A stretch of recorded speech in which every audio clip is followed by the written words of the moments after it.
Arizona is one of the friendliest homeschool states in the nation. I have a handout here that I'm going to pass out, so just take one and pass it around. And this is actually put out by the AFI. And it's a little graphic, and it explains all home-based education is not homeschooling. There are many kids who learn at home, but it's not considered homeschooling. And it breaks it down here. There's technically in the state of Arizona 6 classifications of how children can be schooled. There's the public school that we're most familiar with, that's not in home. There are charter schools, that's also not in home. That's kind of like a publicly funded private school. And then what a lot of people think is homeschooling is a virtual charter school. That would be your, I think it's called K-12 or something like that. Or like for high school, they have the Primavera Online High School. That's still public school, but it's basically distance learning. So you're doing public school at home. Not technically considered homeschooling, and we'll go into that why in a minute. Then, of course, there's private schools. That's like what a Christian school would fall under, or maybe like, a really expensive private school. And then there's empowerment scholarship accounts. I'm not going into that. That really pertains just to a very small minority. And the final option is homeschooling. Now, homeschooling in Arizona is defined as instruction by a parent in the child's own home. That means if you take in the neighbor kid because mom likes homeschooling but she has a job, and you take in the neighbor kid and you're teaching him along with your kids, you're technically running a private school as far as that child is concerned. You're not homeschooling someone else's child.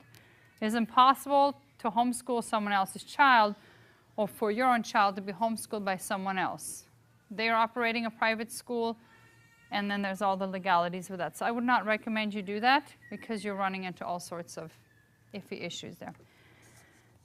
Now, the difference between a virtual learning at home, distance learning, and the homeschool is that the virtual online learning is still through the public school. So there's testing and there are requirements. All the ones in Arizona, you have to go in for at least yearly testing. And aside from that, you don't get to choose the curriculum. It's just what they put on. I'm philosophically opposed to it because it's not technically homeschooling. There's very little involvement on the parent. It's just all computer-based, and it's just like your kid goes to school except he sits at his desk. But it's very little parent involvement. You're still utilizing the taxpayer system, which in Arizona runs about, I want to say, $6,800 per student per year. So that's what you're not using. If you were to enroll your child, that's how much your school district would be funded per year for each student. I don't know if it's $6,800 or $8,600, but it's some outrageous amount per student. So that's why you'll often find these virtual online schools pushing to recruit homeschoolers and making it look like it's homeschooling because they want that funding. It doesn't cost them that much either, and they can take the money and put it, toward their kids that are actually in school, that are using the lunch program and using the school buses and using the facilities and the janitor, which is really where all the money goes. So today we're talking specifically about homeschooling. Education at home of your own child by a parent, which is typically the mom. So this handout just gives a really good overview, so I'm not going to keep going on about that. But the Arizona law is very lenient in that there is no teacher certification for homeschooling. There are no student testing, nothing required like that. The only requirement is that you file one time when you begin home education an affidavit of intent to homeschool. And you can get that form on the HSLDA's website. You can get that form on the AFI website, and you can just Google the form. Arizona Affidavit of Intent to Homeschool. You print it off, you fill it out, you get it notarized, you send it in with the child's original birth certificate. They mail it back to you in like a week or two, and you do that one time. They don't actually keep the records.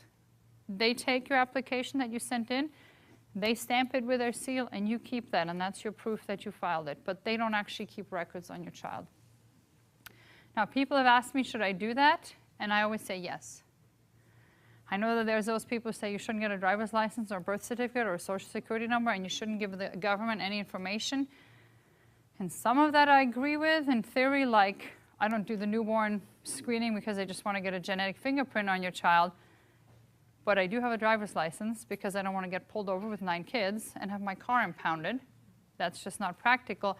And in the case of homeschooling, because that is the only requirement in the state of Arizona, if you don't do it, they will come after you if they find out. Especially for somebody like us that's kind of like out in the public eye. We don't want to open ourselves up to a stupid technicality for them to nail us on. And I've never heard of any ill effects from that. I've never heard of any being harassed by their school board because their child was home educated. I'm not saying it doesn't happen. I've never heard of it. And in 14 years of homeschooling, it's never happened to us. So never had any problems with homeschooling in the state or even when we lived in Indiana. Reasons for homeschooling, of course, are that you get to train your own child and choose what they learn. That's a big one. Another one is that every child learns very differently. And what works for one child doesn't work for another child. And, you know, sometimes those who don't homeschool will say, well, homeschooling must not work because every student gets an A in every subject. Mom's just cheating and giving them all A's. But the truth of the matter is in homeschooling, you don't move on until you've learned it, so that's why everybody gets an A, because you don't have a deadline where it's like, okay, well, too bad you didn't learn it. You're still at a C level, but we have to move on for the sake of the other children. That's why everybody gets an A or a B in homeschooling. So number one, you get to choose your child's education. You get to choose their learning style. Of course, you're also separating them from a lot of bad influences. The average child is in school for 8 hours. Another hour on the bus. Who knows what they're doing on the way to and from school. There's a lot of downtime and idleness. You know, an idle mind is the devil's workshop. They get into all the wrong crowds. So that's a big one. It saves a lot of time. It's very flexible, and overall it just yields a much, much better education. There's a lot of sermons on the topic, so I don't feel the need to go into that. I wanted to go more into the nitty-gritty today. Some of the homeschooling myths I wanted to address also. The one that you will hear most often, although I've never personally heard it, is the children will not be socialized. I think it's dying off because people are seeing that it's just not applicable anymore. Especially in Arizona, I believe the homeschooling rate is almost 10%. Almost 10% of students in Arizona are home educated, so you're not a weird one out there. There's a lot of us out there. And a lot of places here are very homeschool friendly. So the socialization myth, of course, is nonsense because your kids will interact with all different people all day long, have different ages, might be someone at the store, might be somebody working at the house, might be where you volunteer or whatever, as opposed to sitting with the same 30 kids in class day after day and being in a group that's all homogeneous, their exact age, their exact peers. Another one, and this is not a myth, this sometimes can be true, is the parent is not qualified to teach the child. And many times that is true when you first start out. But if you start with your child when they're a preschooler, you learn with them. And you learn so much. And it'll actually take you back through all the school learning. And it will make you a smarter person, and you'll be better for it. So that could be true. So I don't recommend, okay, I'm going to start out with a high schooler and a junior higher and 2 in elementary school and a preschool. That would be overwhelming. So my recommendation is start from the beginning. Start when you only have 1 preschooler. And over time, you know, you keep adding until you have much more than just that 1 student. A common myth is that kids who are homeschooled cannot get into college. Not that that's a priority of mine, but that is not true, especially in the state of Arizona. In order for a child to receive a high school diploma, the parent simply writes the high school diploma for them, issues a diploma, and writes the transcript. There are requirements for what courses your child has to take to get a high school diploma. So for instance, they have to have 4 years of English, they have to have 4 years of math, they have to have 3 years of science, they have to have 2 years of history, 1 of geography, 1 that's like civil and economics and things like that. So that always changes. When your child gets in high school, look up what the current laws are, and then just see where your child's coursework fits in. Most of it will be electives, and I think you need to have like 23 credit hours total in the 4 years that's the only requirement to issue a high school diploma. And really, it's not the diploma that matters, it's the transcript. And because it's so common, most colleges, even though there's only 10% homeschooled students, they disproportionately recruit homeschooled students. They're like 25% of the enrollees are former homeschoolers. So that is not a concern. All right. I want to go on to explain different homeschooling styles, because if you were to go to a homeschool convention, which the AFI puts on one every year in Arizona, it's in July, and it's very informative. There's sessions that you can go to learn, and there's an exhibit hall where you can handle the materials and look at it. If you've never been, there's usually a discount for first-time attendees or a discount for parents with preschoolers who've never been. So I do recommend that, but it can be very overwhelming. You can walk in there and there's hundreds of choices. So I want to explain the different styles and try to kind of go through the fog. Now before I do, I want to say there isn't really a right and wrong way to do it. But there are some that are going to be easier than others depending on your circumstances. And of course, everybody's circumstances are different. I can only speak to mine. So there's a traditional homeschooling, which is basically just school at home. You take textbooks that were intended for a school setting, a classroom setting, and you use them at home. Now, in the realm of Christian publishers, that would be, for instance, a Becca book. That's a big one. Bob Jones University, Rod and Staff, Christian Light Education. Those are all like big publishers that sell textbooks that are parent instructed. The parent basically becomes a teacher and stands in front of the classroom, except they only have one student in each grade, so you're like, like a little old schoolhouse, and you teach the child one-on-one, and then you move on to the next one, and you move on to the next one, and you move on to the next one. That's the traditional method. Then the more eclectic ones would be like the Charlotte Mason method, unit studies, Montessori, maybe even a little bit of the classical education. The classical education is kind of midway between the eclectic and the traditional. And what those are is that you mostly just focus on being real academic in language and math. So in language, that would be reading, that would be grammar, that would be composition, spelling, handwriting, all that. That is on the child's individual level. And the math is on each child's individual level. But everything else, you cover together with all your students at the same time, and you just make it more focused with like a high school student, or expect more difficult assignments from them than you would from your kindergartner. Then there's self-instructional curriculum. And self-instructional curriculum is just that. It's curriculum that teaches itself. Each lesson has an explanation and maybe examples, and then the child works through it on their own, and typically it comes with answer keys so they can even check their own work. And then another method, if you want to call it, of homeschooling is unschooling. And unschooling is heavily child-led education. I don't just want to condemn it universally, because there are some aspects in it that have benefits, such as that it's interest-based.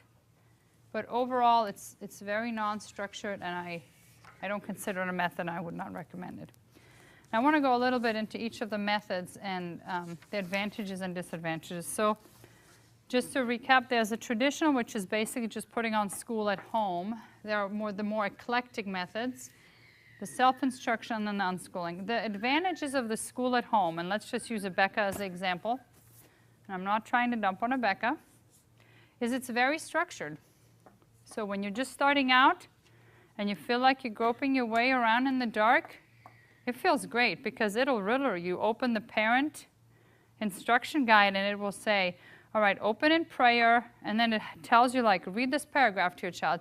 All right, student, today we're going to learn the sound of A. And A says as in apple. Repeat after me. A says as an apple. A says a.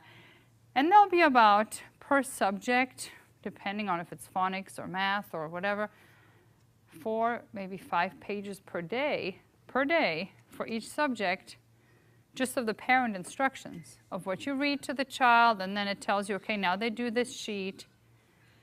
So it's very structured, and it tells you exactly what to say, but that's just the disadvantage of it too, is that it's overwhelming. And after the first week of school, you're like so tired and so burned out that you're like, this is horrible. I can't do this. Another advantage is that people will often think of that as this is real school. Okay, like you're not one of these crazy unschoolers. I can live with this, you know, as long as you sit all your kids down like little tin soldiers and you have a blackboard and, you know, you do it all for them and you teach all day. So it's respected and considered real school. Huge disadvantage is just how parent intensive it is. It's also expensive because by the time you buy all those parent guides, you're looking at like $100 per subject per student. So it's very expensive too. It's very tedious, and that makes it boring for the mom and the child, and it's very overwhelming. It has an overemphasis on testing, which in the younger grades I don't recommend. And it does not teach independent learning. By the time you're through for the day, you have spent 8 hours teaching, and you're toast, and the kids are toast, and they don't want to pick up a book and read just out of interest because they just spent 8 hours in school with just their classmates, which are their siblings. Those are the advantages and disadvantages. Now, I did that for the first, when I had 3 students is when it became overwhelming. And by overwhelming, I mean like in math, the worksheet for Rebecca will say, write the answer to the math problem your teacher reads you. And there's just a blank. And then it's like, okay, well, let me look it up in the teacher guide. Okay, 7 plus 4. I don't have time for that. I don't think anybody has time for that. But it's fun, you know. When you first start homeschooling and you want to play school and you want to play teacher, it's really great for playing school. So if you enjoy playing school as a child, it's really good for that. And it was fun for a while. But it quickly became overwhelming. Now, I'm not dumping on Rebecca because I do use the Rebecca phonics program, and I continue to use it, and I love their phonics program.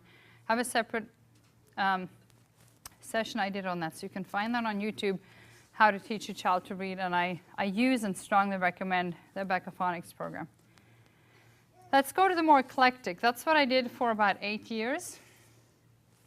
The eclectic methods would be like a Charlotte Mason, unit studies, Montessori. So these are all gentler. They're not just let's cram academics into you whether you like, love, or hate it for 8 hours a day. It's more child-centered in that it's interest-based, and it has a gentler approach in general. It's not just heavy on the testing right out of the gate. A lot of them use living books and field trips and hands-on activities. Living books is simply real books that you can buy at a bookstore, that you can get at the library, as opposed to textbooks. Like the learning is not predominantly from textbooks.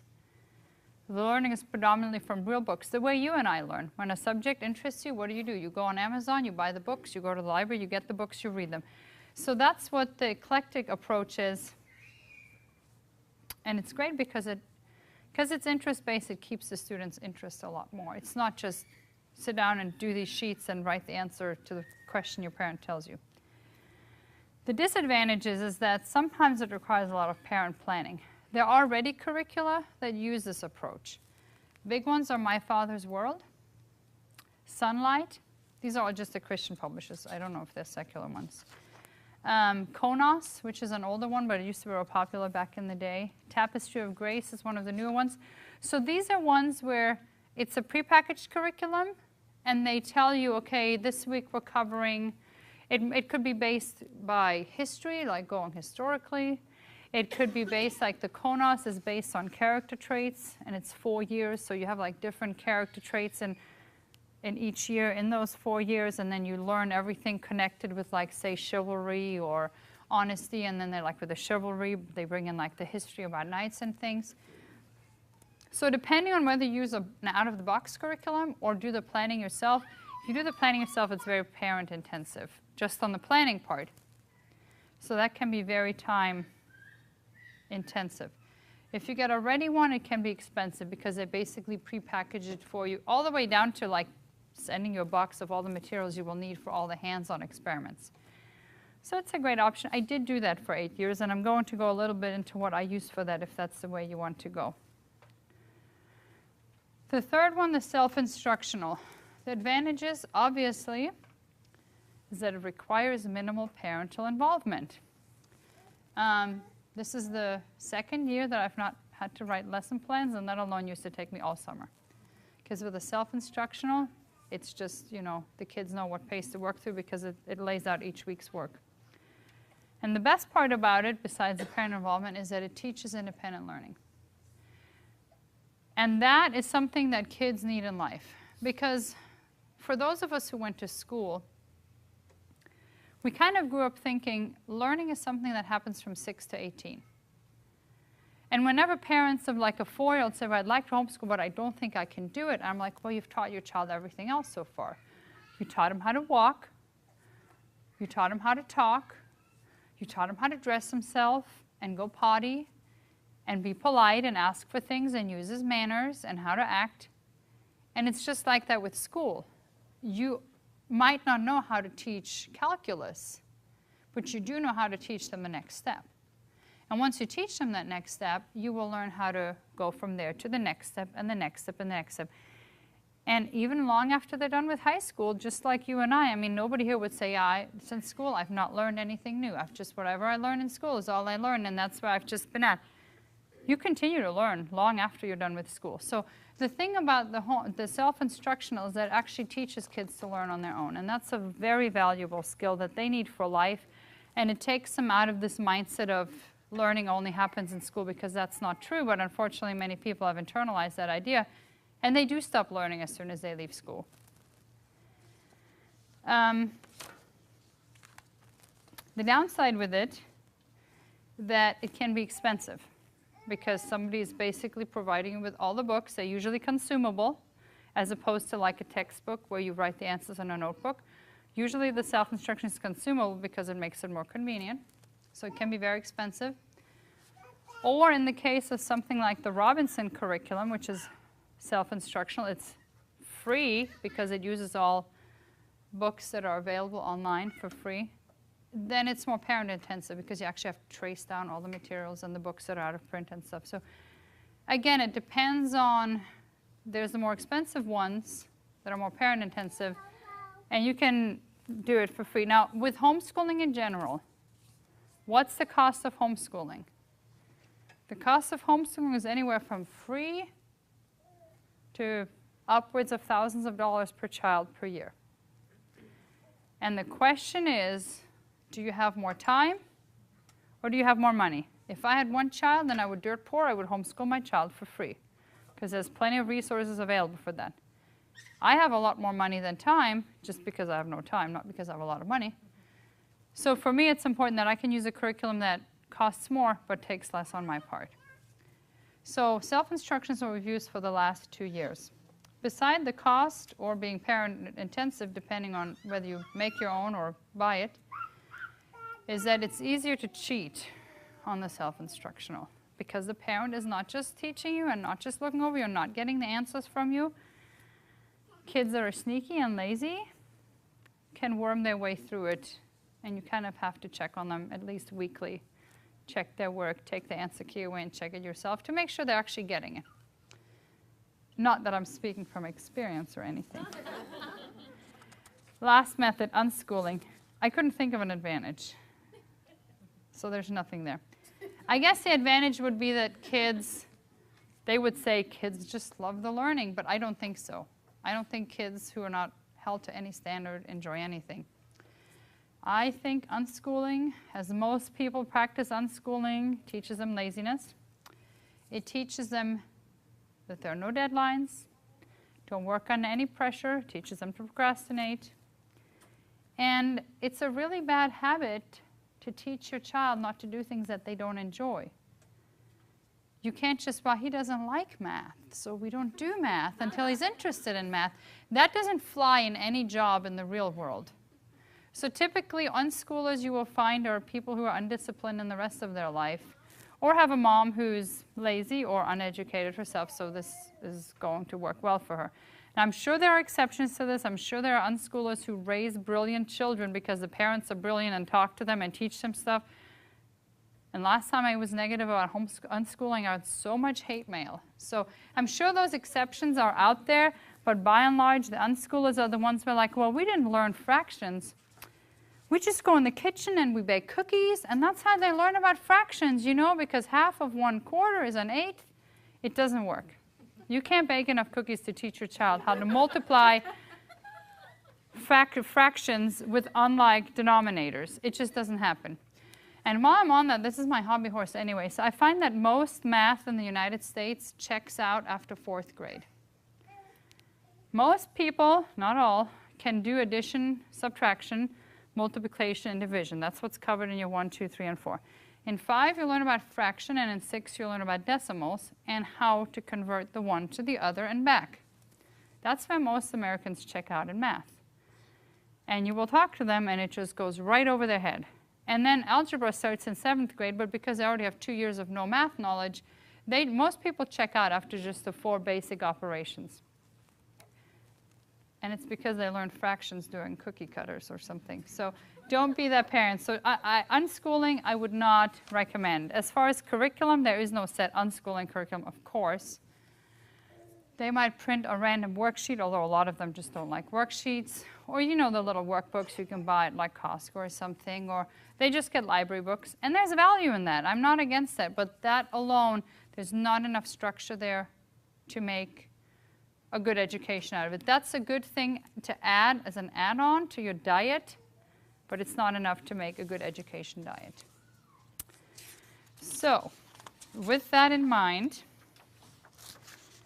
because I do not recommend, the 2 methods I don't recommend is either extreme. I don't recommend the school at home, the traditional, and I don't recommend the unschooling. I think one is too extreme one way, and I think one is too extreme the other. I think the eclectic works for smaller families, and I think the self-instructional works well for large families. That's been my experience. Now with that, I want to backtrack here a little to the reading and how to find good reading material.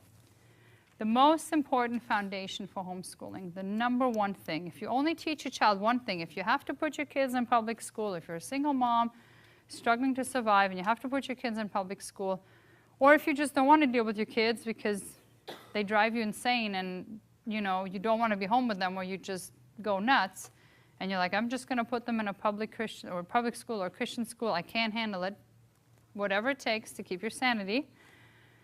But one thing that every parent should do, or every family should do, is teach their child to read. Whether or not your child goes to school or is home educated, the most important foundation of the learning, besides obviously the Bible and you know wisdom from God, is that they learn to read. My husband learned to read from his mom, even though he went to school from kindergarten and up, and that's the number one indicator of how successful you will be in school. And how successful you will be in school gives you confidence for life. If you're always lagging behind in school, you think, I'm a stupid person, I'm not good at this, I'm just not the academic type. Whereas if you teach your child to read, they go into it already knowing how to read, and they advance much faster, gives them confidence. So the most important thing to teach your child, whether or not you homeschool, is to teach them to read. And when you teach them to read, use phonics. And I did a whole session on that, so I'm not going into that. You can look up my YouTube video on that, how to teach a child to read. And that is if you only teach a child one thing, teach them that. And then the second most important aspect is that there needs to be joy in learning. If your kids are miserable and hating it, you're doing it wrong. And you're going to make them hate it. So especially when you first start out, you're going to presumably start out teaching them to read. Only expect to go for about 20 minutes max.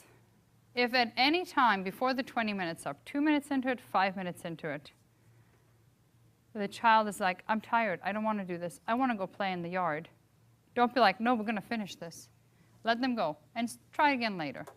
Now, if they are 3rd grade and up, and no sooner, I would say that's when I start. It's not like a on and off switch, it's more like a dimmer. That's why I start gently saying, well, no, let's finish this page. Or, we've only been at it 5 minutes. Can we do 10? Or, okay, you can go now, but can we do 5 more minutes before lunch. And I gently start turning up the discipline. And I wouldn't say that it's probably not until middle school that I'm like, I don't care if that's what you want to do right now. That's what you have to do right now. You didn't finish your math. No, you can't go play in the yard with your siblings. So there has to be that. Eventually, that transition has to take place. But don't start out with that. That has to be no sooner than 3rd grade in my experience. So the 2 most important foundations is the reading and use phonics. And don't squelch that joy in learning. Now, from the reading, I'm going to go into book lists. People often ask me, how do you know what books your kids should read? Do you pre-read all their books? No, I don't. I would not have time to. With that being said, there are many, many great resources out there. And this is my binder that I use every week. And I have book lists in here. These are reading lists, and there's different resources for that. And you can find these. So there are innumerable resources from Christian publishers or bloggers or whatever that either have book lists by age, like this is for girls. I have another one for boys. You can get them online on Pinterest, reading lists by grade level. And it breaks it down by grade level. And if it's from a Christian blogger, I'm not saying that they're all independent fundamental Baptists, but it rules out a whole slew. There's not going to be people smoking, cursing, doing drugs, fornicating. All that stuff will not be in there. So once you rule that out, I basically then just go through, and let's say I'm looking for my 1st grader. I go to the library website, and I look these books up, and there's always a synopsis. And some of these books I try to buy, of course, if we have them or if I see them at the store.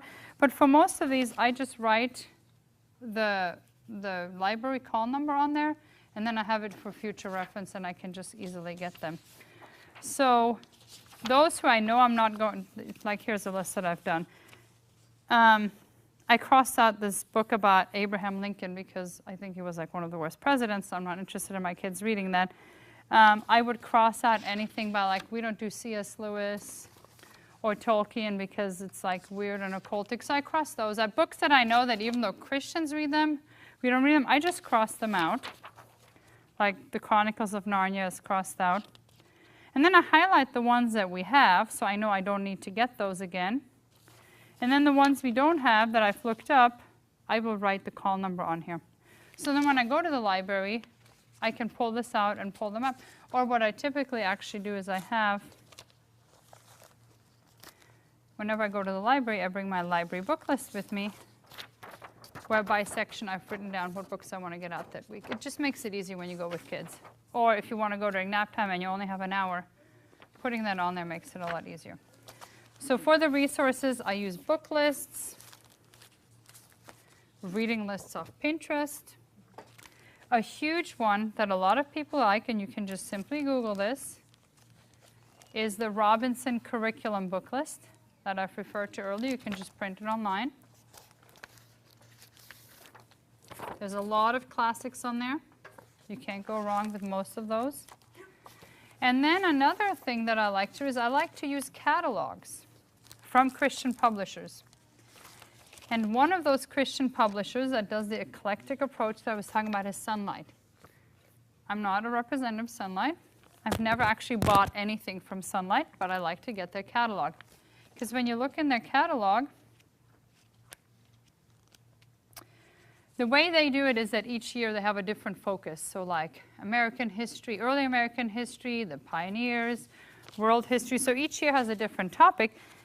And then they have, with that topic, they send you a box of books that pertain to that topic. And it's like 40, 50, 60 books per year.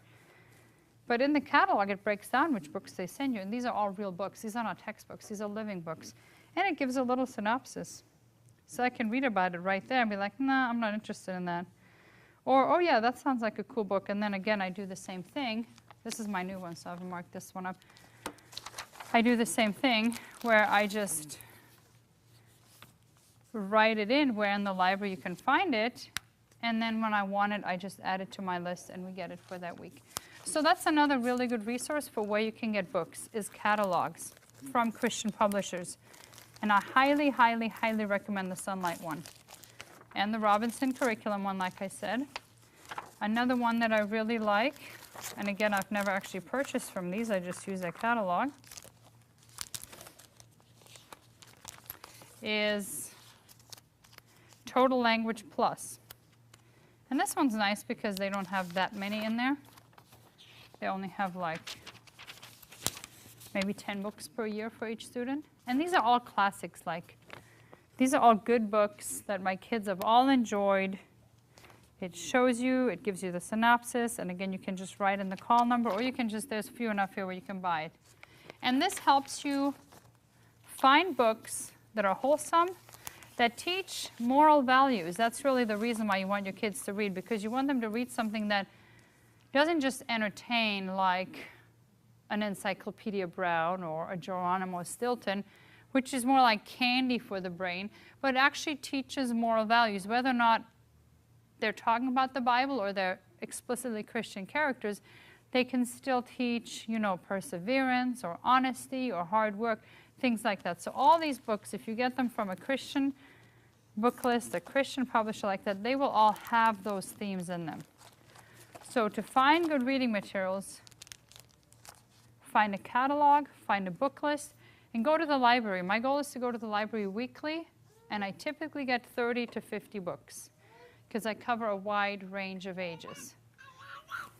So get a library card for each of your kids because you're going to need it. And then have a shelf in your house, or we have two, where you put all the library books, and encourage your kids to read books when they have off time. Now, in Tempe, we have the third largest children's library in the country.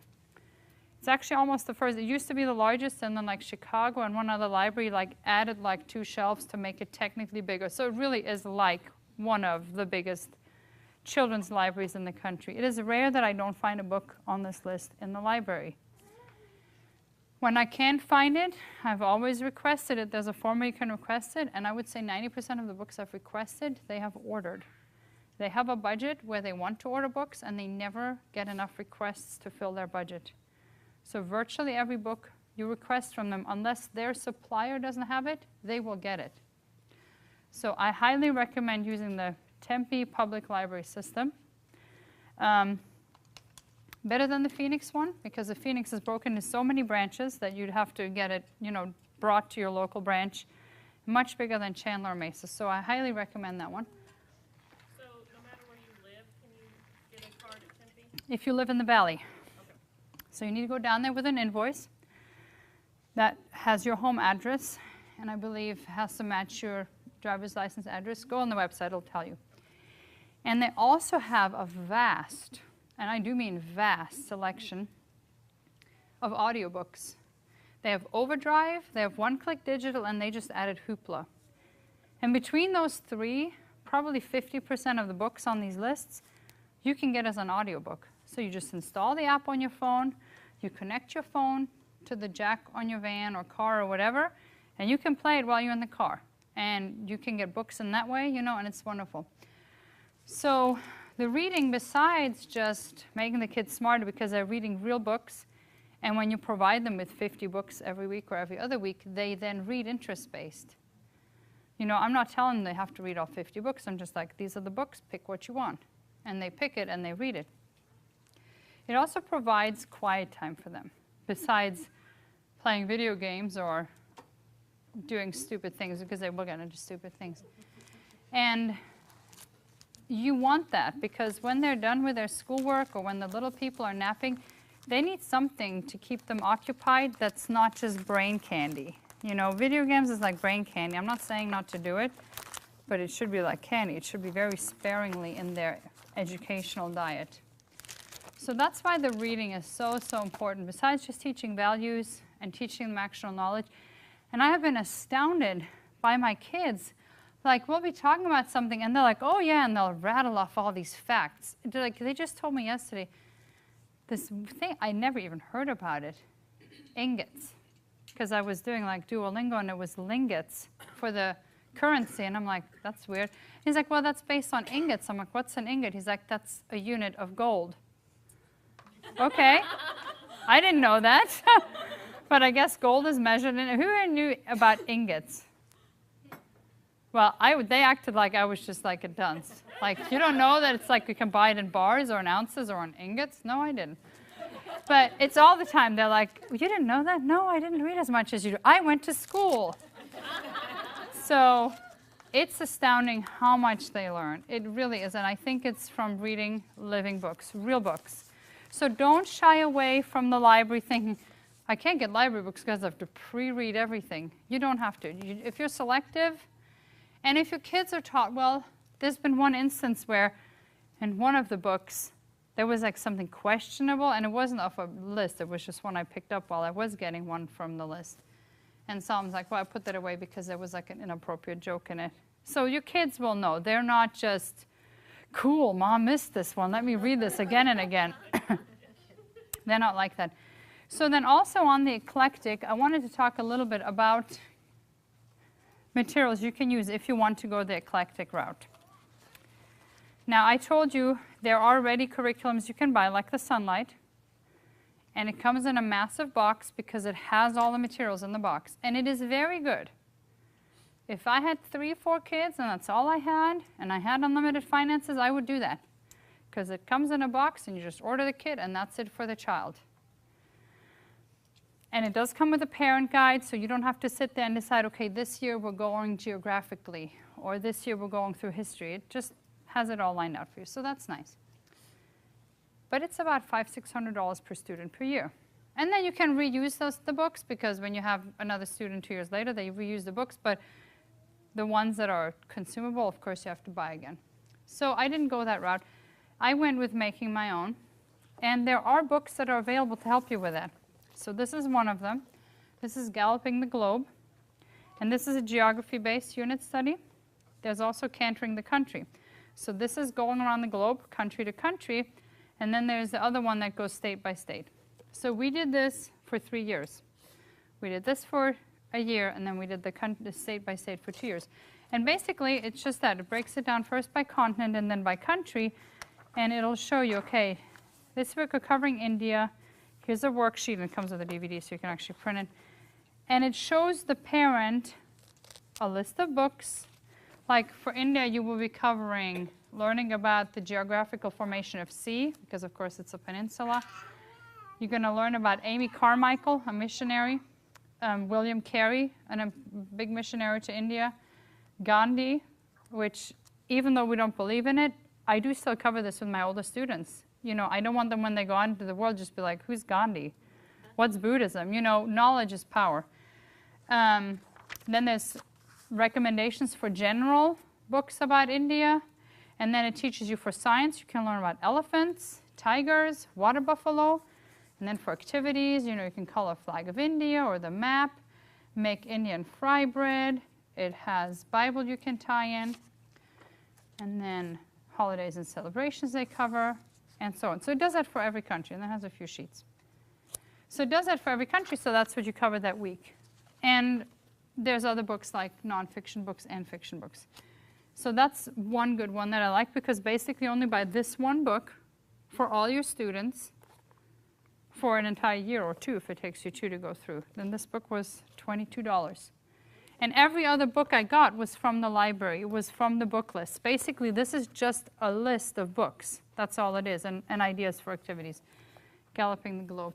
And the companion book, Cantering the Country, is the same thing. It's $22, and it just gives you ideas of how to do unit studies for 2 years.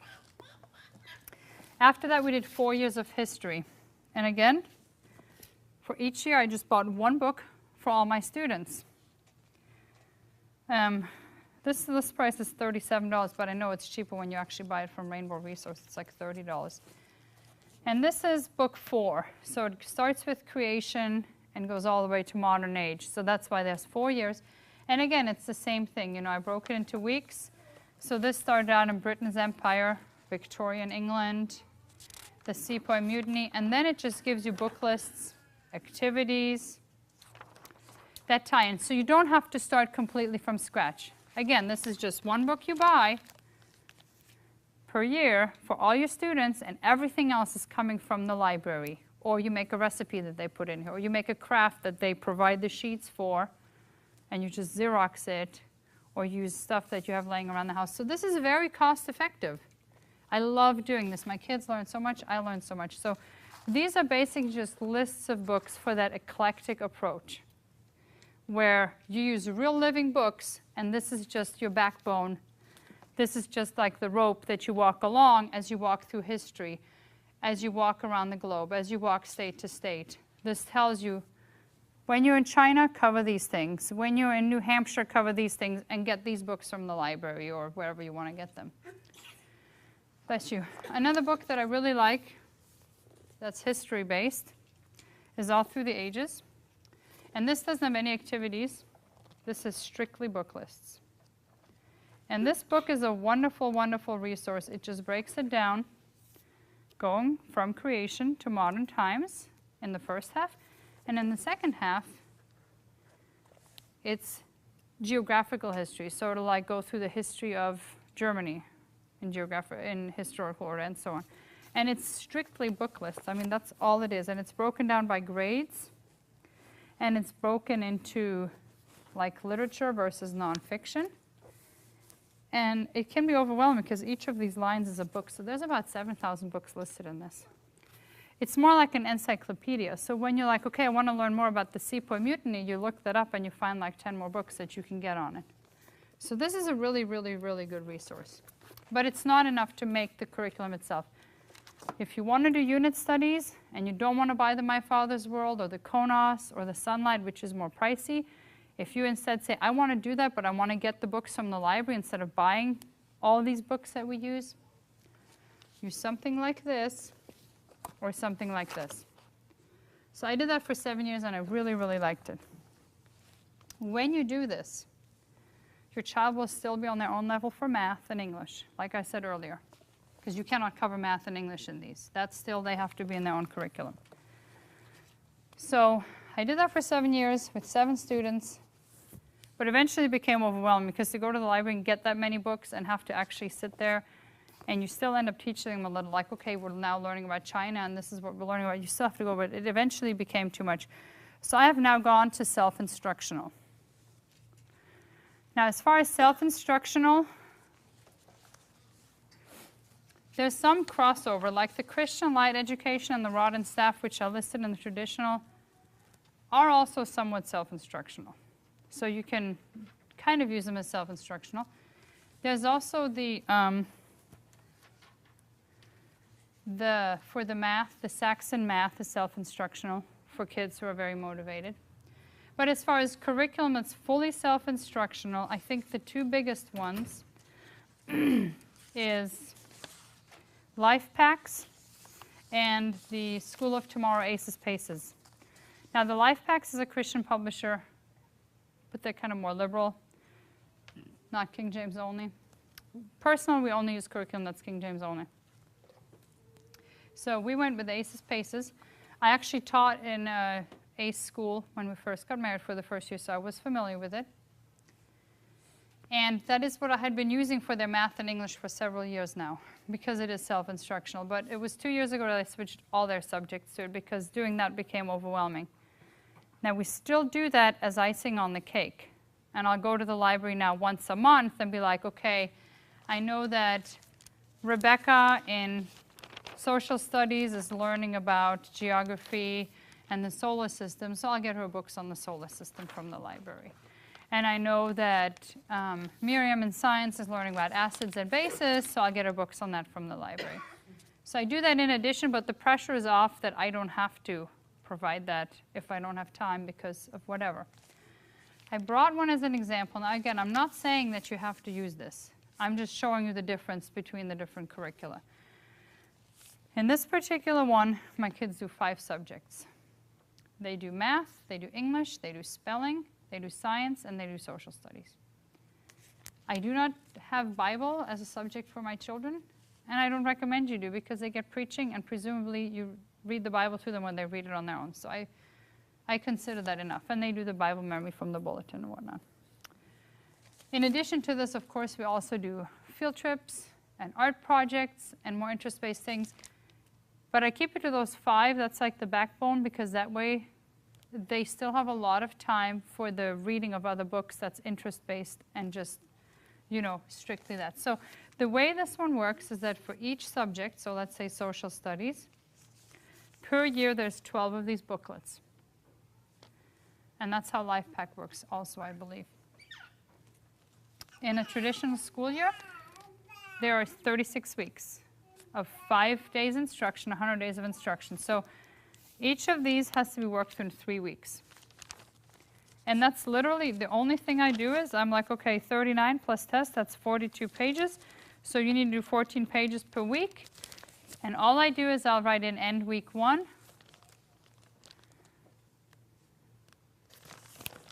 End week 2. And this is end week 3. And I only do that for Becca and Miriam. My older kids know to do that on their own. And it ends there for me. And then they read it. It explains it to them. They do 3 or 4 pages a day, sometimes 2, sometimes 3. And then it has the score key with it, where they then have the page exactly like that. And it shows them, and they just go through and check their own answers. And if they make a mistake, I need to find a mistake. What was this one called? School of Tomorrow, ACE. Advanced Christian Education. Okay, here's a mistake. So when there is a mistake, they are to put an X on the problem they got wrong, and they put an X through the page. And they score all their paces for that day. This is called a pace. And then they go, and they do that in the house, in the kitchen, because of cheating. And there's no red pens allowed in the schoolroom, and there's no pencils allowed at the scoring table. So they mark it in red, and then they go back to their desk and fix it, and then come back and rescore it. And when they're done fixing it, they circle the page. So by the end of the book, before they can take the test, every page has to be circled. And some are X'd and then circled, but they all have to be circled. Like she fixed this, but I still score her stuff, so I haven't rescored it. It's now correct. I would circle that, and she would know she's done with this page. So 12 per subject and 5 subjects. Very, very helpful. This is a sanity saver. Yes? Sorry, I just got a text from Chad and Kathy. They wanted us to pray for them. Oh, To the hospital right now, and that's all I know. they transferred right now? I thought she was there. Texted, he said he's on the way to the hospital. Please pray for us. Okay. She texted me earlier and said that she was bleeding heavily. Oh, And that oh, placenta had detaching. a small abruption. Yeah. And so they had her in high risk Yeah. delivery, and she may they may develop take today. C-section. All right, well, let's interrupt right now and pray for them. Dear Lord, I pray that you would please watch over Cassie and her baby. Lord, it was already a very bad situation, and of course, these placental problems make it a lot worse. First and foremost, Lord, of course, I pray that you would spare the life of Cassie and the life of their unborn baby. And Lord, that if the baby has to be delivered today, that it would be as safely and as quickly and unintrusively as possible, Lord. And please give Cassie peace in the midst of this, and she must be so scared and nervous about the baby. And I pray that you would please guide the hands of the surgeons and the doctors and the nurses, and I pray that you would please just make it a miraculous recovery and outcome, and just as ideal as possible, Lord. The baby's only about 30 weeks, but I know there's a wide range of how well babies at that age do, and I pray that you would please just extend your mercy and your grace to them and help them through this and work a miracle in their lives. Amen. So this is self-instructional. Now the downside with this one, it's not inexpensive. You're looking at approximately $50 per subject, per student, for the books and the keys. Now the keys, of course, can be reused, so when my next student needs this 2 years from now, I don't have to buy it, then I just have to buy this for about $30. The keys are about $20. That's the self-instructional. The life packs are pretty similar. Robinson curriculum is totally free, but you have to get all the books. And it's also self-instructional. I've never tried Robinson curriculum. If that's something you're interested in, talk to Karen. She's been doing that for years, and she's really good with that. And then, of course, the unschooling, I already said. The aspects of it that are good is that it's student interest-based, and that you do learn from everyday life, but I just don't think that's enough. Just like I don't think just having a school setting, the exact opposite is enough. All right. A couple of pitfalls that apply to all of these learning styles. And the one that I see most commonly in homeschoolers is not that they're doing too little, that's rare, is that they do too much too soon. And overwhelm their 3-year-old who would much rather dig up bugs than do schoolwork. So I know we're all eager to start. You'll be doing this for a long time. Take your time. If they want to play when they're 3, let them. So don't do too much too soon. Have too high expectations. I already said no strict academics until you start phasing it in at 3rd grade and up. The other thing is that it's really easy to get way too many books and way too many homeschool supplies and hands-on things and clutter and activities. A minimal approach in this as in all things is best. That's one reason why I like to use library books, because I can give them back. And I'd rather get them again 2 years later for another child than to store them in my house. And I do have a lot of books, but it takes over. And clutter drains you and stresses you and makes you miserable. And clutter in the schoolroom makes for a really bad learning atmosphere. And then, of course, you have your little kids, and they come in there, and they pull it all down, and they spread it everywhere, and then you're mad at the little kids. And it just makes for a very unpleasant atmosphere. So cut out the clutter. Reduce the books and the activities. If you're going to chess and speech and debate and fencing and Latin and a co-op on Friday, you're overdoing it. In our family, it's limited to 1 family activity per week and maybe 1 personal activity. So field trip is considered a family activity. If somebody takes like a sign language class, that's a personal activity. That's the max I'm willing to do, and that's already pushing it. Another pitfall, my husband stole my thunder on this, but I'm still going to talk about it, is neglecting the girls' education. And sadly, I see this really commonly amongst Christian homeschoolers. Number one, because moms are overwhelmed. It's like, well, you know, she doesn't need it. She's just going to be a homemaker. She's going to be a homemaker who's going to be teaching her kids, so she needs to be smart. But the number one reason why you want your girls to be smart is because smart girls run off stupid guys. And you don't want your girl to marry a stupid guy.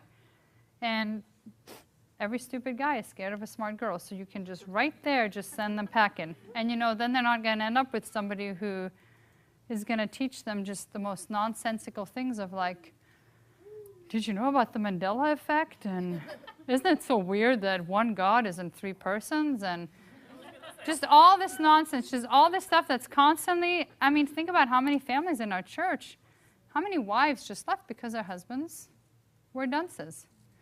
Because, you know, pride puffeth up, and when people are not knowledgeable, they often replace ignorance with pride, and that leads them into all sorts of foolishness. So you don't want to have your daughters marry ignorant guys, because ignorant guys are prideful guys, and they make awful husbands and leaders. Make your girls as smart as you can. It'll be the best thing for them. I already talked about cost. You can make it cost anywhere from free to very expensive, depending on how much time versus money you have. One common misconception in the homeschool world that you will find, even though homeschooling is pretty common, amongst homeschoolers, we are a minority. And by we, I mean people who are a large family, no birth control, conservative Christians. Most homeschools are Christians. Upwards of 90% of homeschools are Christians, but most of them are liberal Christians, but there are 2 kids that are just running feral, you know? So to them, homeschooling is their ministry. Homeschooling is not my ministry any more than cooking or cleaning or laundry is my ministry. It's something that I do because I have to do it. Not like have to, like somebody's forcing me to, but I know it's my duty. But I just as soon do it as easily and as conveniently and as quickly and painlessly as I can. I'm not just trying to punish myself. While amongst homeschoolers, they kind of can be very self-righteous. And they like to just think that the more you suffer as a parent and the more you like are burnt out, and teach, you know this, you've seen this, right? The better of a homeschool teacher you are. Like if it's not painful on mom, she's doing it wrong. And that's why they then go and, drive their kid to a different activity every day. It's like they think they're earning Girl Scout badges or something.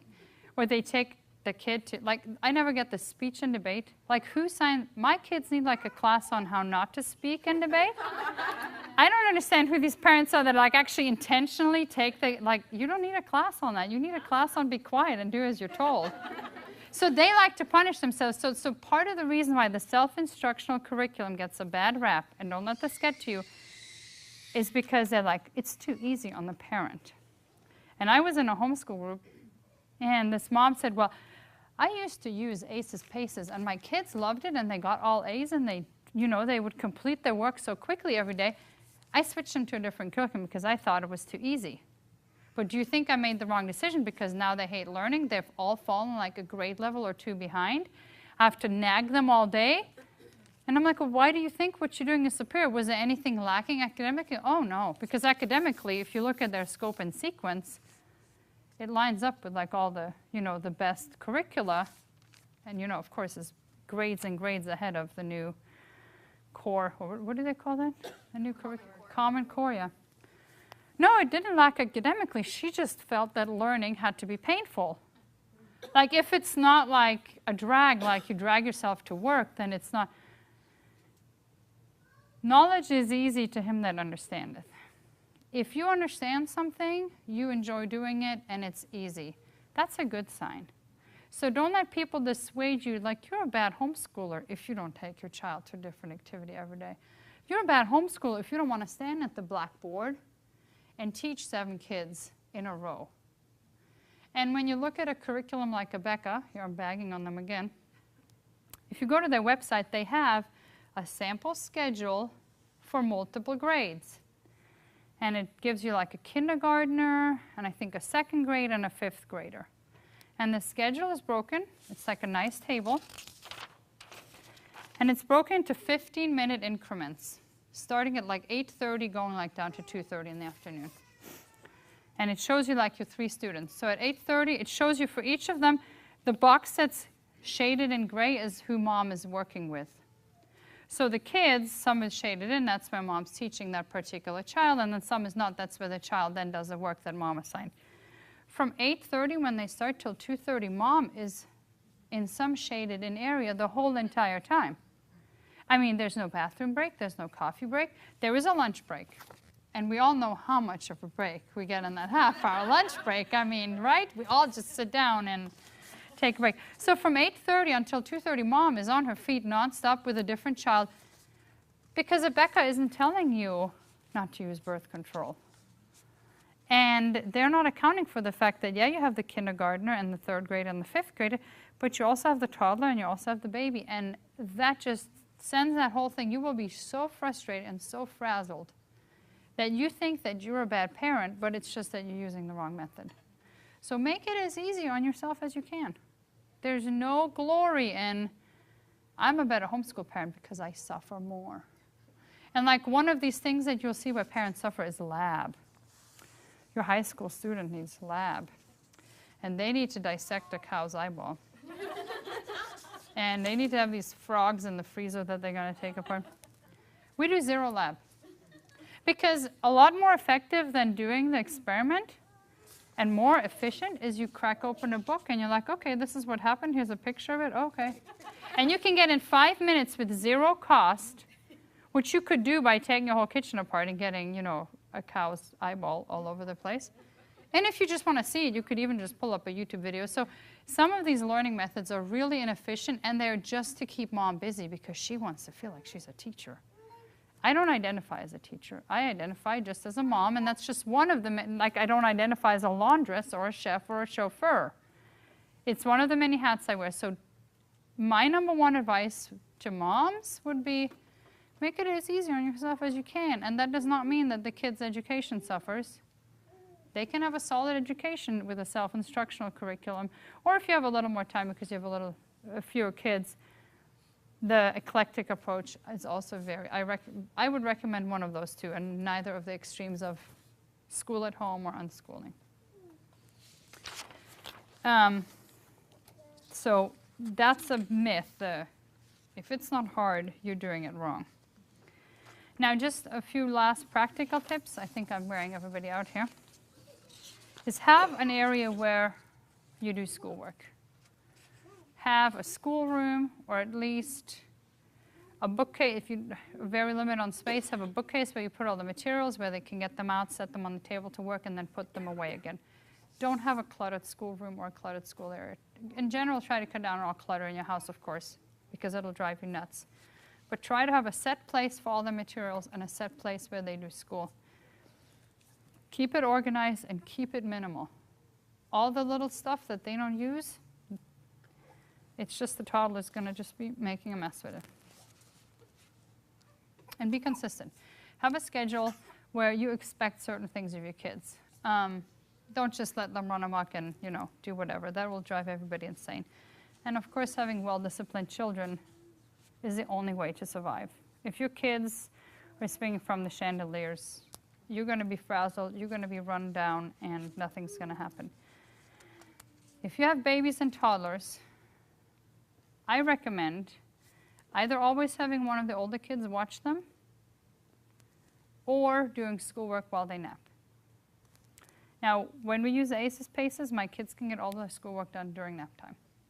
That gives us the morning for them to help with chores, go on errands, go swimming in the pool, go to the playground with their siblings.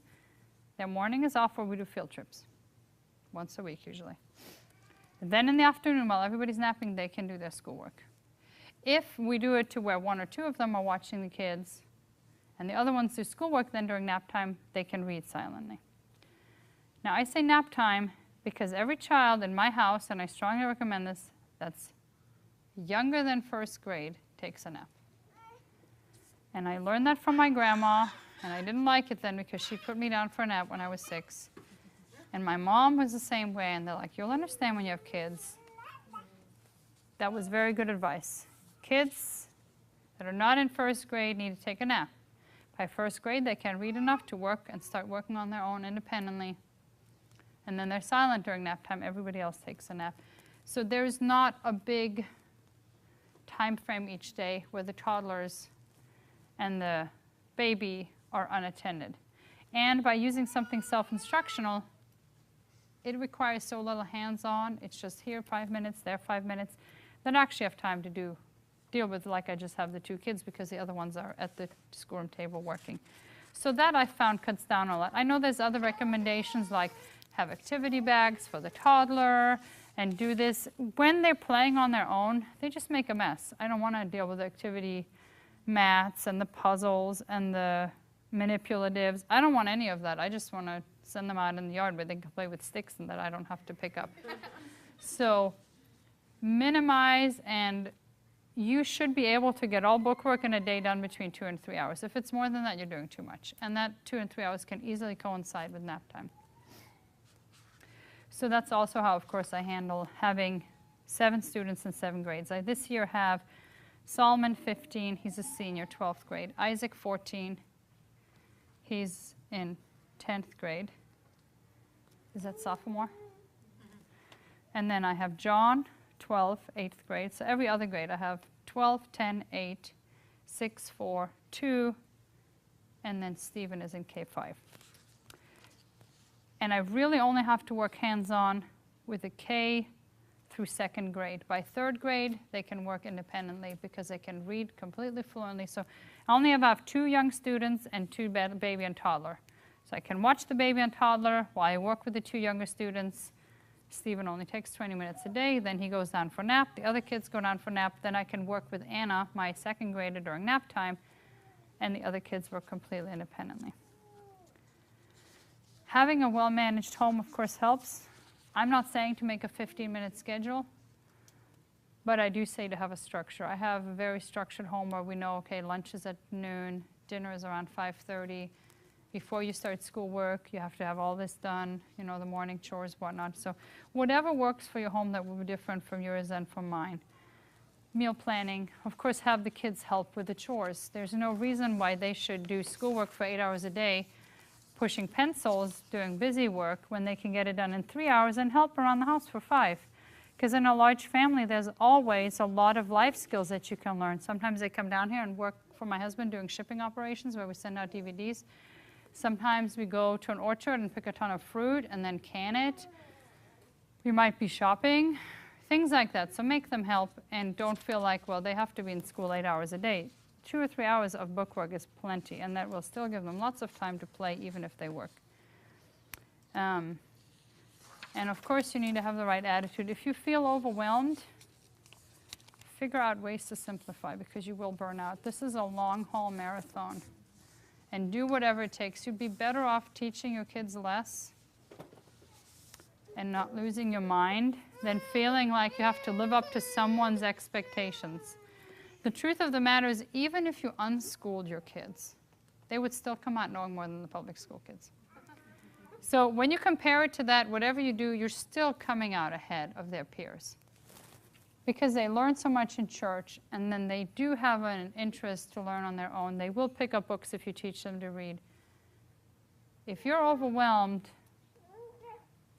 cut down the clutter, cut down the activities. Just simplify, simplify, simplify so that you can keep the right attitude. Because if you don't, your mental health will suffer. And when your mental health suffers, your health suffers, your marriage suffers, your child rearing suffers. It all goes downhill from there.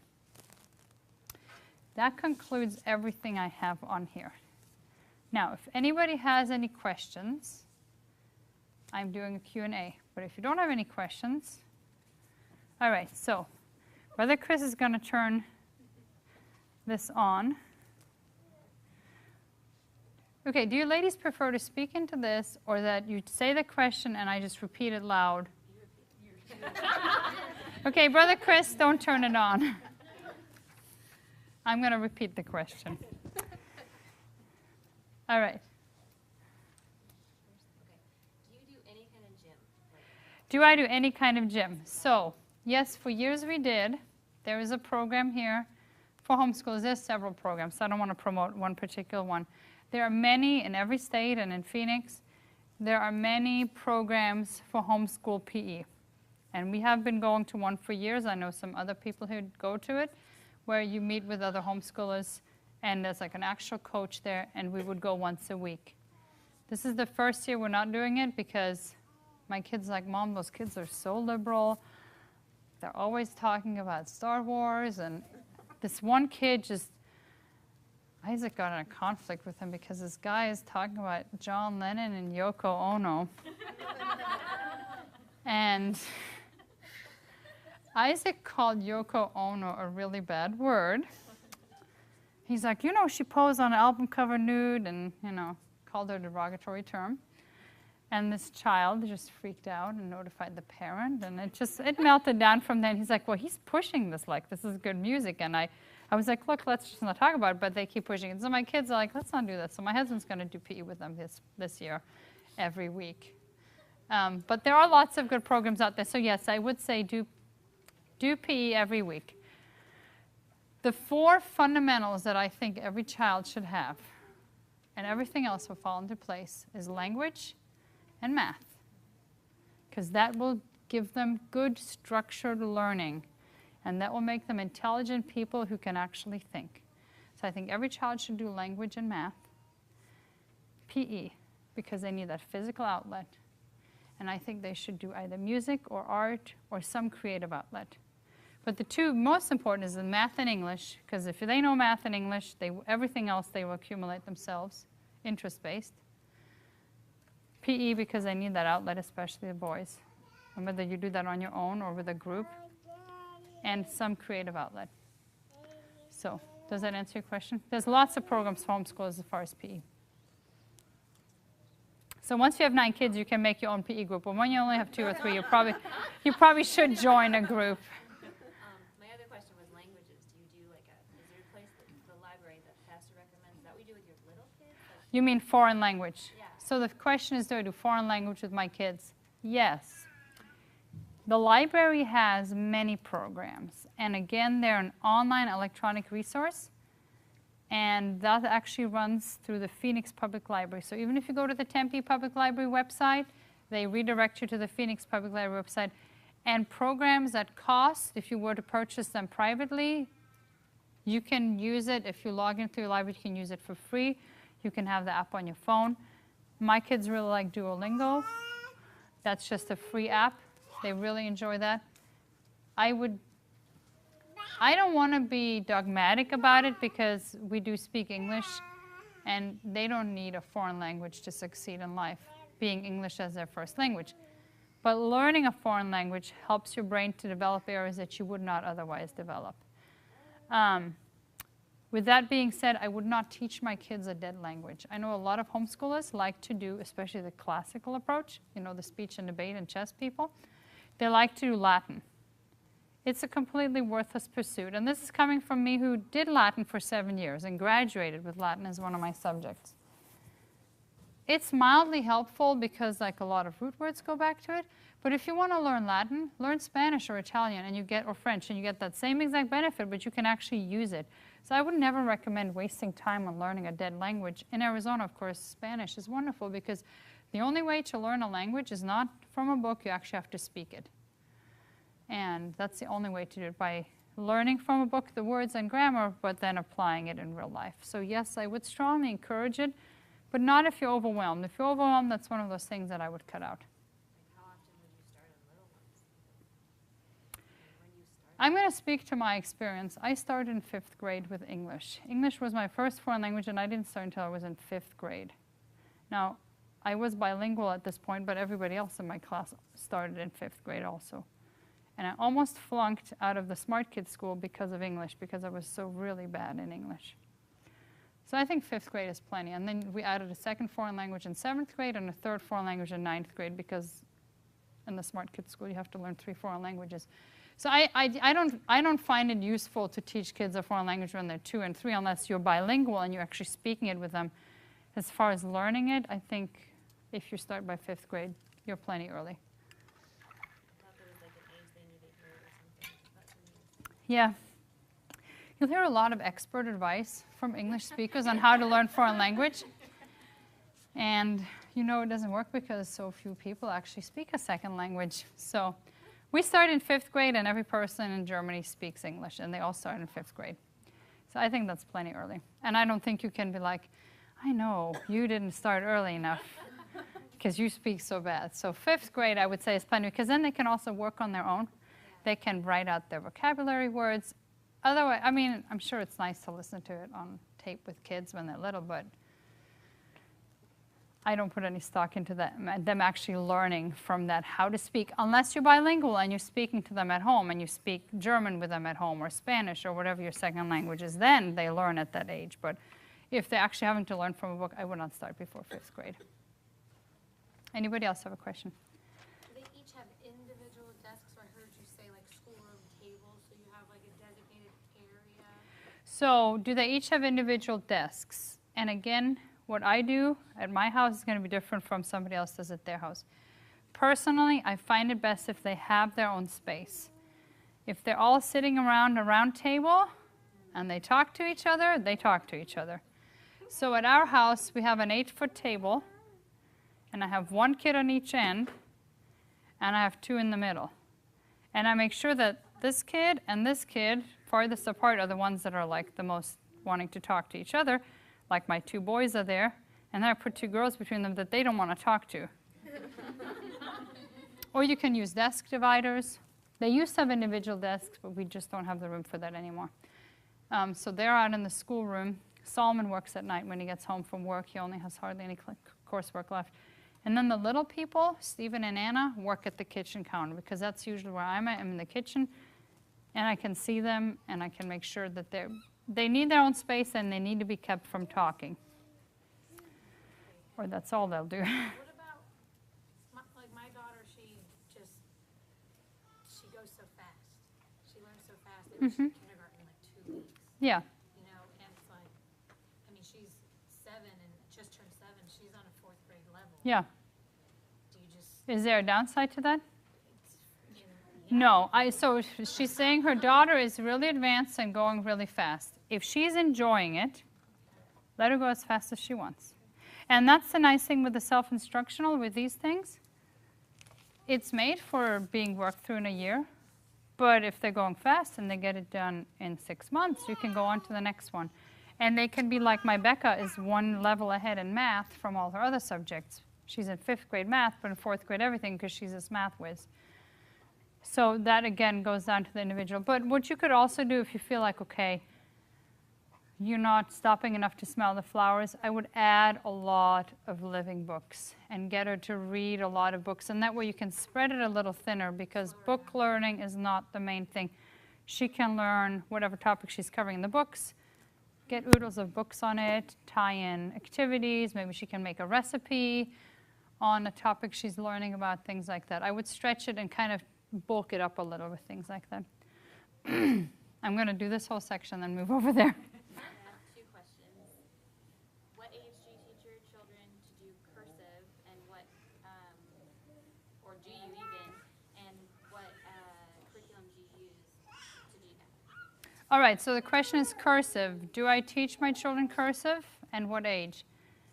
Yes, I teach my children cursive, and I strongly encourage everyone to teach cursive. And it's not just a technicality. By writing and connecting letters and making it fluent, it helps build connections in the brain that you will not get from just writing print only. So yes, I'm a strong believer in cursive. I'm not a strong believer in starting it too early. So I like to use for cursive the Abeka cursive tablets, but they start at K4. And I've never yet had a 4-year-old that enjoys writing cursive. So I start with print, and not until they are good in print, which typically is 3 years, do I transition them to cursive. So typically K4, K5, 1st, and usually even 2nd grade, I have them do print only. And 3rd grade, they transition into cursive. Now there's different options. You could in 3rd grade break out the Abeka K5 writing tablet and have them go through it. I've done that. Sometimes kids balk at that, like I'm in 3rd grade and you're giving me a K5 writing tablet. So when the kids balk at that, another one I like is Pen Time.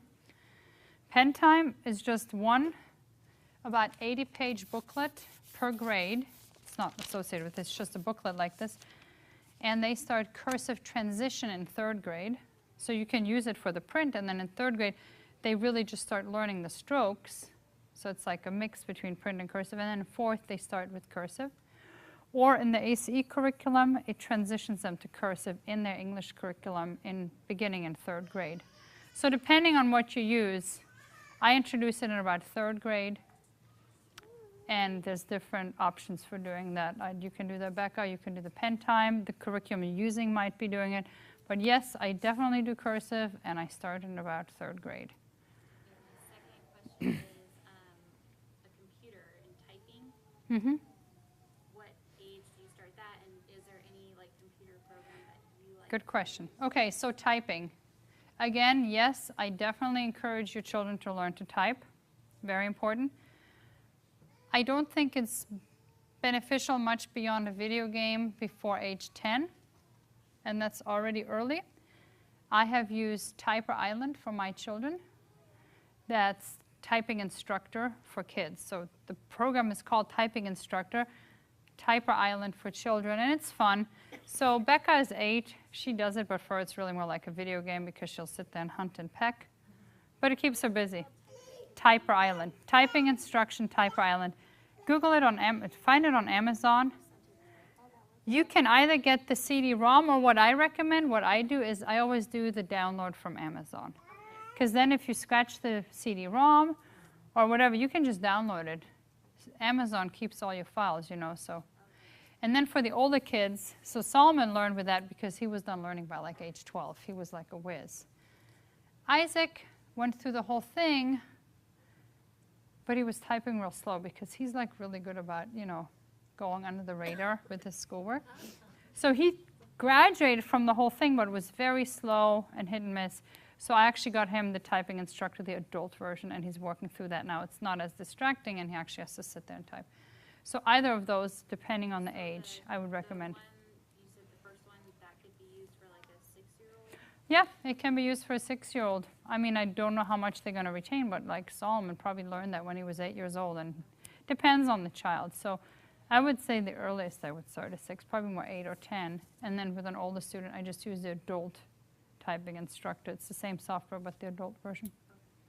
But yeah, definitely make them learn to type. And like, if they're always looking and going like this, I put like a light receiving blanket over them so they can't look at the keyboard, because otherwise they'll do this and never really learn to type. In 2017, you want your kids to learn to type. All right, any more questions on this side? So when did you start, like what grade do you start those little ones, the ACEs? Like, are you doing that? Good with the question. little ones? So good question. They start technically in preschool. There's a preschool curriculum, there's a kindergarten curriculum, and then it starts in first grade. I don't start until second or third grade when my children are done learning to read, because I don't like their phonics program. I like the Abeka phonics program, so until my kids are done learning phonics through Abeka, I don't switch to that one. So Anna, this year I bought her the social studies only because I found it like on sale at her used sale, but it was brand new, so I was like, I'll get it for her just so she feels like the other kids. But she can't work it independently because she doesn't read independently. So I have them second grade and down. I have them in the Abeka English program. And just any math curriculum will work. I've been using hardcore math for many, many years. I might, going forward, switch to that for math only. But for English, second grade and down, all I teach my kids is reading and math. That's all I work on. And everything else they just pick up. You know, they're so little, they read books. That's all they need. So I don't start that till third grade. Any other questions on this side? All right, let's move over to this side. Any questions on this side? Michelle. Looking long term, since you said Solomon's 15 in the senior year, glad to hear that Arizona allows that you can do that, because Florida, you can't skip grades. So we'd like to get our sons into, you know, jobs and practical training at around that age. So how do you know you can finish school? So he didn't skip any grades. He's going to be 16 in September. So he was almost 4 when he started pre-K. And he just went really fast. He did like your kids did, he did like pre-K in a half a year and kindergarten in a half a year. And then he's been doing 1 grade per year. But once you get into high school, it's based on course hours and credit hours. So he, when he's done, is going to have like 31 credit hours, which is way more than he needed. And that's with only doing 3 credit hours this year and 3 credit hours last year. Because he already did so much, like he was way ahead in math. He was like 4 grade levels ahead. So he already, so because you're the one who assesses what they're getting credit for and assigning them, you put that in their transcript and then they're done with it, and that frees them up to work. So of course there's child labor laws. In Arizona during the school year, they're only allowed to work, I want to say 8 hours a week or something minimal like that. And then during the summer break they can work more. But with homeschoolers they can't really enforce it because there's not really such a thing as summer break versus not. So I would definitely for the boys, I would encourage them to, the earlier they enter the workforce, the more successful they will be and the more financially independent they will, and it keeps them out of trouble too. So because it's all based on credit hours, if they have completed the work, put it in their transcript and they're done with it, and then that frees them up during the day. Does that make sense? Arizona's okay with. So what's your oldest student? Yeah, they're okay with that. There's no, compulsory school age ends at 16. So if he finishes up in December, I will issue his diploma, I will issue his transcripts, and he's done with high school. There is not, for high school, there's not really it doesn't really go by grade, it goes by credit hours. Did you have a question? So like, okay, so my oldest is Boaz's age. So what are you going to do with Boaz this year? Nothing. Nothing? Okay. Nothing. When you have an older student, both to keep them from trashing the house while you're reading and to start the ball rolling, I have him sit with me while I do phonics. So when I do phonics with Anna, I have Steven sit with me. And when I do phonics with Steven, I have Boaz sit with me. But they're just sitting on my, one is here and the other is there. And he just has to sit there. So that's the only thing I do. And that's all. And I just do a lot of reading with him, picture books, just keeping him with me throughout the day. I don't do anything with him at that age other than that. Start at 4 or 5 then? I let the reading determine it. Okay. So when they are ready to start reading is when they start K4. How can you tell when they're ready to start? Well, when they can retain their letter sounds. And they show an interest in it. So that starts K4. With Solomon, it was earlier because he was my only child and I was motivated more. You know, that eager first-time parent, like, learn this, and they have a different personality. So I don't think there's a set age, but typically my kids learn to read at ages 5, 6, 7. So K, first and second. But they could start K at age 4 if they're like ahead of the curve or whatever. So it just depends on the child, and expect the first one to go a little earlier. Yes, Bonita?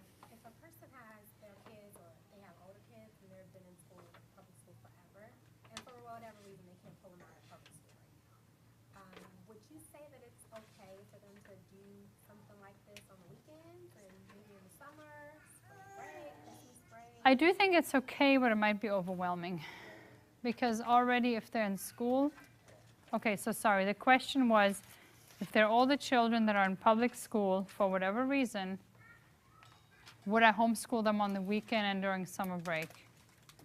And my answer is I would be very careful with that. I would probably use summer break to fill learning gaps, and would probably spend the weekend going over whatever curriculum they have in school to make sure they're not falling behind.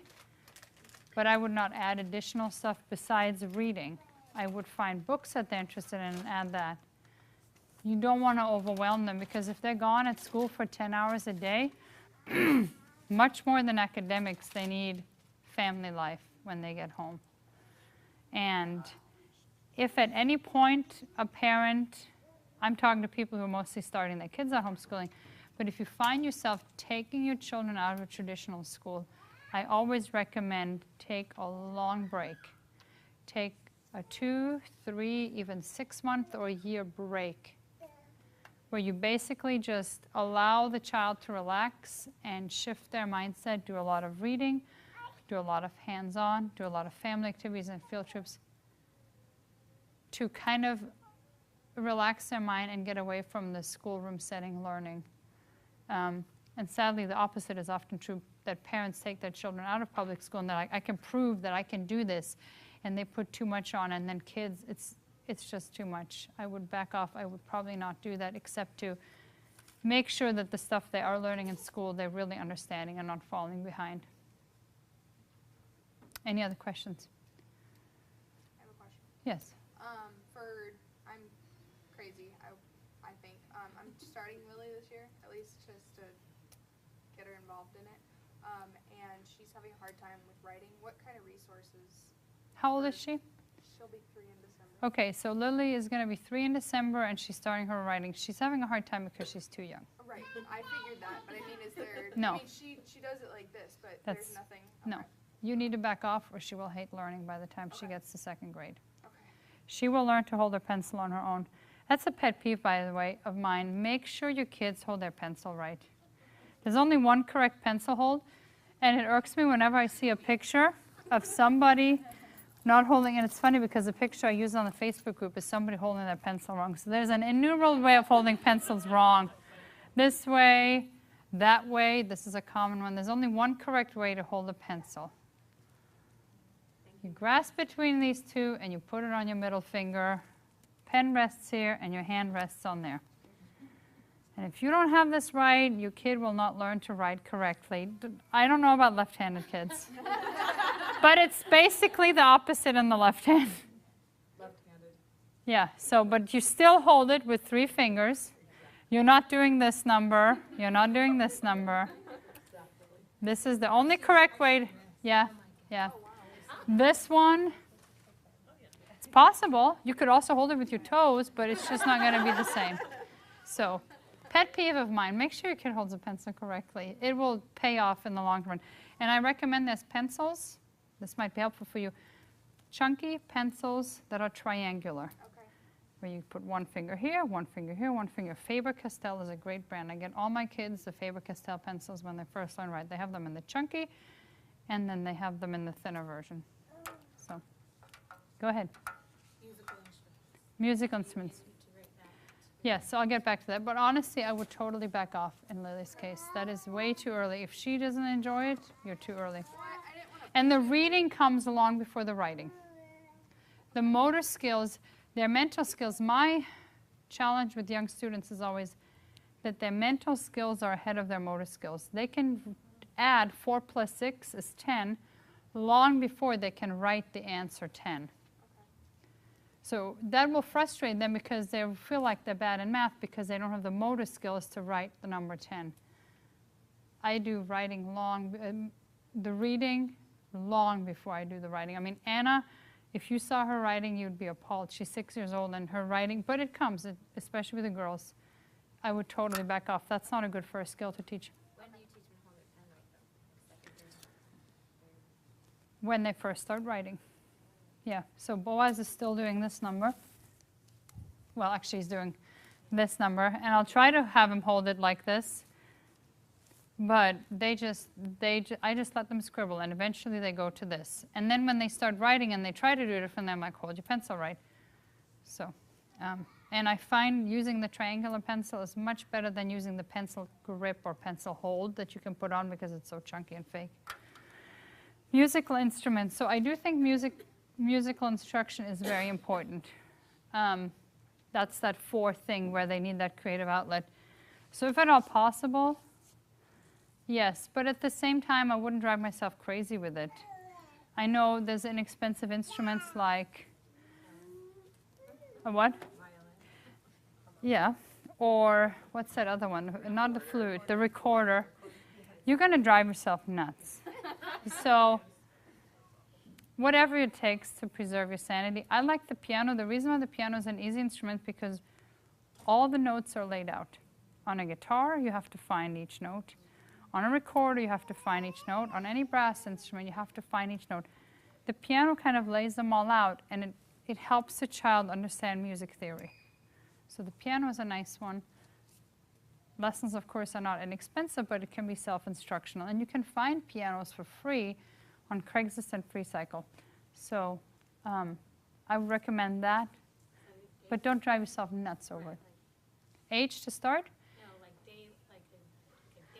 So when our kids do lessons, they do 5 days a week practice. And they have been doing lessons for many years. This is the first year that we're not doing it simply because I can no longer, I'm to a point where I cannot get to the lesson every week at the same time. There's just too many variables in my life. The baby might be teething, somebody might be sick, my husband might be out of town. This is the first year in 10 years that we're not doing piano lessons. So I'm moving the kids on to working on their own on the piano with my husband's piano course, and Solomon can also teach them a little bit because he of course plays really well. So when you don't have as many kids and as crazy of a life, lessons are definitely a wonderful thing, or self-instructional, and I think the piano is a great beginner instrument, starting at probably age 4. Any other questions? Yes? Might be weird, but you were talking about how the homeschooling is parent instructing the child. Let's say you get to a point where in 6th grade or so, you know how you said we retain a lot of math. Uh-huh. When mom is struggling with helping a child that's struggling in that area, would you encourage or recommend a tutor, either for, I guess, or the child, and does that take away from the parent teaching, like by law? Like, would that be? Okay, so the question is that if I needed help instructing the child in any particular subject, typically we're talking math, would I hire a tutor? Would I recommend that? And does that impact the law of homeschooling? So no, it does not. You're still considered homeschooling even if you have somebody helping you. And yes, I would recommend that. Although there are other resources. For instance, now we have Khan Academy with a ton of videos. So for math, you have that. A lot of curricula come with DVDs for the higher level math, where they have, like the Saxon math has like a DVD where each lesson is explained on a blackboard by a teacher. They can pop that in.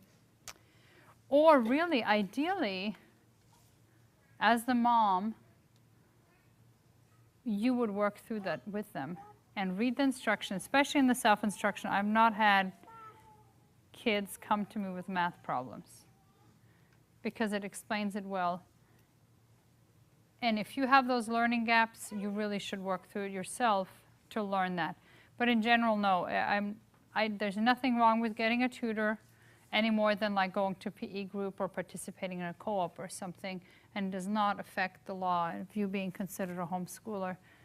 But just for the parents' own benefit, I would say try to work through it and learn it yourself as you go, because it'll benefit you later. And on that note, that covers a point that I forgot to mention, computer use. There are a lot of curricula that are entirely computer-based, self-instructional ones included. What's that one that's really popular? Switched on Schoolhouse.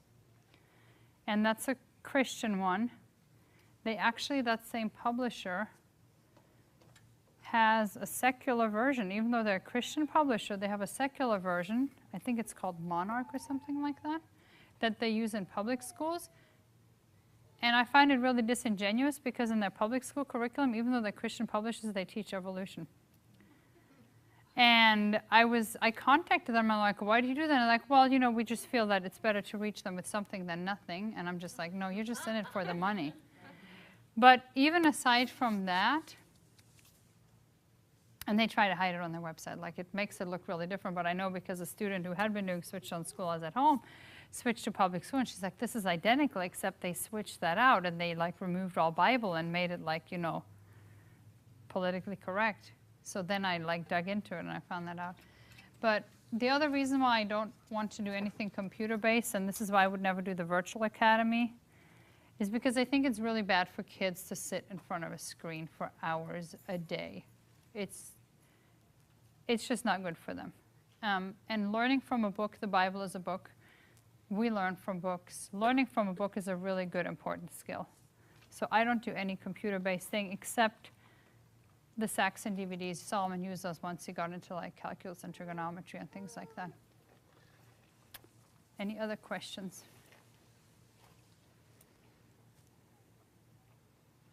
All right, well, if nobody has any questions, we're good. Thank you so much. I hope you learned something and were able to take something away from it. I'm going to have the handout online once I release the video. So thank you so much. Have a wonderful night.